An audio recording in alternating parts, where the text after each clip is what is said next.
The United States went to war with Iran to stop its nuclear program. On Friday, Iran's foreign ministry spokesperson told state media that the nuclear issue is not up for discussion. The negotiations are focused on ending the war, he said, and the issues related to the nuclear issue are not going to be discussed in detail at this stage. If we try to go into the details of this issue at this stage, we will not reach a conclusion. He called American demands on the nuclear file unreasonable and excessive and blamed them for collapsing previous rounds of talks. Iran will discuss the nuclear program, he said, once and only once a deal that meets Iran's interests and concerns has been reached on everything else first. The country that was bombed to bring it to the negotiating table is now deciding what gets discussed at that table, in what order, and on what terms. I'm Elle, I have a PhD in computer science, and I use data analysis to spot patterns in geopolitics and economics. And if you step back and look at where the United States stands right now, not through the lens of any single story, but through the accumulated weight of every data point this channel has been tracking for months, the picture is one of simultaneous deterioration across every strategic dimension: military, economic, diplomatic, and institutional, all at once and all accelerating. Start with the war itself. The conflict began in late February. It's now late May, nearly 3 months of sustained military operations. The U.S. has fired over 850 Tomahawk cruise missiles at current production rates of roughly 85 per year. Replacing that stockpile takes around a decade. Up to half of the approximately 2,330 Patriot interceptor missiles in the American inventory have been used against Iranian ballistic missiles. Oil prices have surged 80%.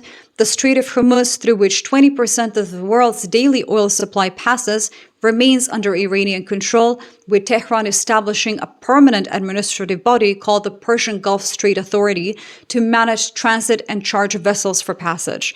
Iran is not exactly behaving like a country that expects to hand the strait back. It is building institutions around its closure, and the negotiating position that was supposed to justify all of this, forcing Iran to surrender its nuclear program, has been removed from the agenda by the country it was supposed to pressure.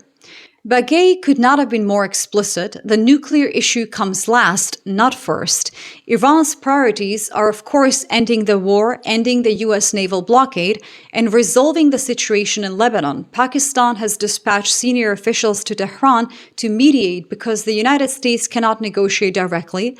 The superpower that launched the war now needs a third country to carry its messages to the country it is bombing. Bagay summarized the state of the talks with a sentence that should be framed and mounted, I think, in every war room in Washington. I have said before that the differences of opinion between Iran and the United States are so deep and numerous that he cannot give any estimate of when an agreement might be reached. If you've been following this channel, you know that the war is not the only front where American power is receding right now. It is not even the most important one. I think the war is just the catalyst.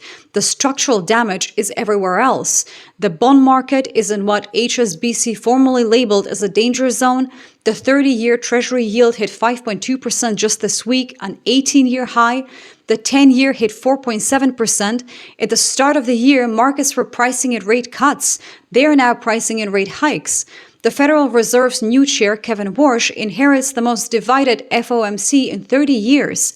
The U.S. government is paying $1 trillion per year in interest on $39 trillion of national debt, more than it spends on defense, Medicaid, or education. 19 cents of every tax dollar goes to debt service. The Congressional Budget Office projects interest payments will likely reach $2.1 trillion by 2036 and become the single largest federal expenditure by 2048. And each basis point that yields rise locks in that cost for the next 30 years.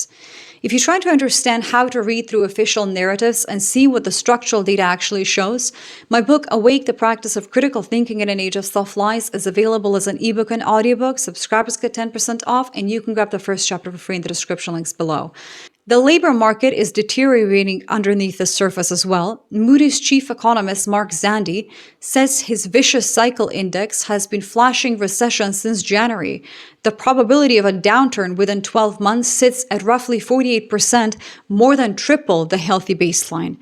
Labor force participation has fallen to 61.9%, meaning 38 out of every 100 working-age Americans are entirely outside the job market. Without healthcare hiring, the economy would be losing jobs. The tariff regime is compressing corporate profits and consumer purchasing power simultaneously. The immigration crackdown has scared $66 billion a year in tax revenue out of the system because undocumented workers who were filing returns are now too afraid to engage with any government institution. The Yale Budget Lab projects up to $479 billion in lost revenue over the decade. The government is spending $170 billion over 4 years on enforcement to detain people who were previously paying taxes, money flowing out at both ends.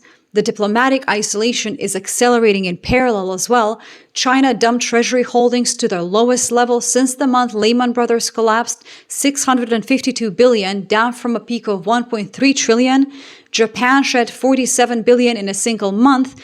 Total foreign holdings fell $240 billion in 30 days. China then hosted Putin 5 days after hosting Trump, signed 40-plus agreements, issued a 47-page declaration calling for a multipolar world, and called the Iran war illegal. 36 countries signed a tribunal to prosecute Putin, while Trump's peace proposal offered blanket amnesty. Trump's closest European ally, Viktor Orban, was swept from power in Hungary's largest electoral rejection ever. Farage is under parliamentary investigation in Britain. Germany's chancellor told young Germans not to go to America. Record numbers of Americans are leaving the country, net negative migration for the first time since 1935.